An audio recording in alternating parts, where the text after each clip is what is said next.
신경치료는 이제 100% 잘 됐더라도 다시 신경관에 염증이 생기고 또 현미경만 있는 게 중요한 게 아니라 제 생각에는 이 갖춰지고 또 그러한 걸 잘 이용할 수 있는 가 있는 병원에서 다시 신경치료를 받는다면 아무래도 도움이 될 것 같습니다. 안녕하세요. 저는 부산 디지털아트 치과 보존과 전문의 안상미입니다. 심한 충치나 외상으로 신경이 손상된 경우에 이제 자연 치아를 살리기 위해서 필요한 치료가 있는데요. 여러분들이 잘 아시는 신경치료입니다. 신경치료는 치과에서 가장 기본적인 치료 중 하나이지만 이것이 잘 되지 않으면 치아를 뽑게 되는 수도 있기 때문에 자연 치아를 보존하는 데 있어서 굉장히 중요한 치료 중 하나입니다. 그래서 오늘 저희가 준비한 주제는 신경치료인데요. 그 중에서도 고난이도 신경치료에 대해서 좀 더 얘기해 보려고 합니다.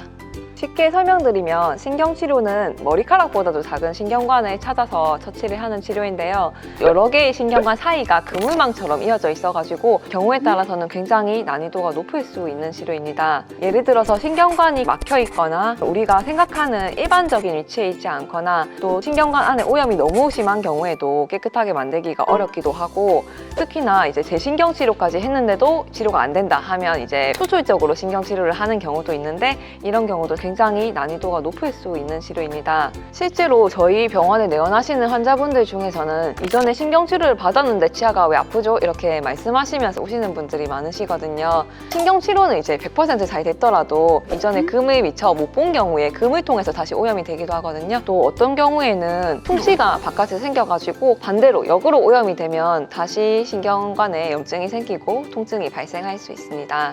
신경치료를 할 때에는 이에 대한 지식이랑 임상 경험이 많은 치과 보존과 전문의한테 치료를 받는 것이 성공률을 높이는데 좀 더 도움이 될 수 있을 것 같습니다. 아까 말씀드렸던 것처럼 신경관의 구조가 환자분들마다 굉장히 다양하고 형태도 다르고 하기 때문에 미세현미경을 많이 사용되게 되는데 최근에 연구 결과에 따르면 이런 미세현미경을 도입해가지고 했을 경우에 한 25배 정도까지 크게 확대를 할 수 있어서 전통적인 방법보다 훨씬 성공률이 높다고 나와 있거든요. 이런 미세현미경은 주로 신경관이 막혀 있거나 다시 신경치료를 할 때 많이 사용되게 되는데 특히 재신경치료를 할 때에는 이전에 실패했던 원인이 뭔지 제대로 파악하는 게 제일 중요하거든요. 그걸 해결하지 않으면 처치가 안 되기 때문에 안쪽에 뭐 금이 있어서 실패를 했다든지 이런 거를 확인할 수 있기 때문에 미세현미경을 보고 하는 거랑 안 보고 하는 거랑은 사실 좀 차이가 큽니다. 또 현미경만 있는 게 중요한 게 아니라 그 현미경을 제대로 써서 어떤 거를 확인해야 되는지를 아는 지식이 저는 더 중요하다고 생각이 되거든요. 제 생각에는 미세현미경이 갖춰지고 또 그러한 걸 잘 이용할 수 있는 보존과 전문의가 있는 병원에서 다시 신경치료를 받는다면 아무래도 도움이 될 것 같습니다.